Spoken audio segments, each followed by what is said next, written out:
দর্শক, এই মুহূর্তে উচ্চ আদালত প্রাঙ্গণে আছেন সিনিয়র রিপোর্টার হাসনাইন তানভীর। এখানকার পরিস্থিতি জানাতে সরাসরি যোগ দিচ্ছেন তিনি। তানভীর, প্রধান বিচারপতি নিজেই বিভিন্ন মিডিয়াকে বলেছেন তিনি পদত্যাগে রাজি। তো হাইকোর্টে অবস্থানরত আন্দোলনকারী শিক্ষার্থীদের পরবর্তী পদক্ষেপ সম্পর্কে কিছু জানতে পেরেছেন কি?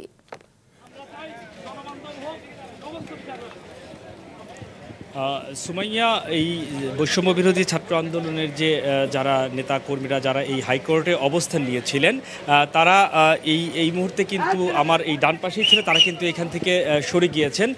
বিভিন্ন গণমাধ্যমে এরই মধ্যে খবর বেরিয়েছেন যে প্রধান বিচারপতি তিনি পদত্যাগের জন্য নীতিগত সিদ্ধান্ত নিয়েছেন। এই খবরটি আসার পর তারা কিছুক্ষণ আগে অবস্থান করেছেন এবং তারা স্লোগান দিয়ে হাইকোর্ট চত্বর থেকে এরই মধ্যে মিছিল নিয়ে তারা বেরিয়ে গিয়েছেন।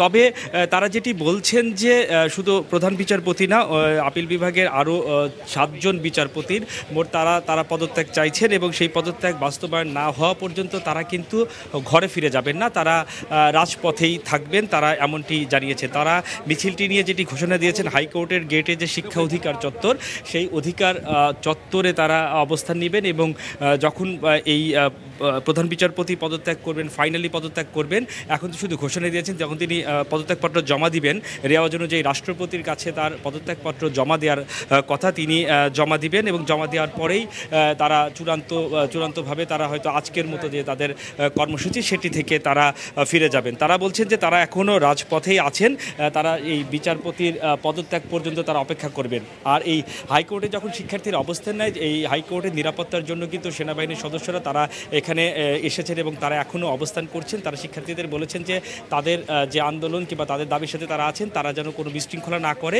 এবং শিক্ষার্থীরাও আশ্বস্ত করেছেন যে তারা কোনো বিশৃঙ্খলা করবেন না। তবে শিক্ষার্থীরা এই মুহূর্তে হাইকোর্ট ছেড়ে চলে গিয়েছেন এবং তারা অপেক্ষা করছেন প্রধান বিচারপতির পদত্যাগের চূড়ান্ত সিদ্ধান্তটি আসার জন্য।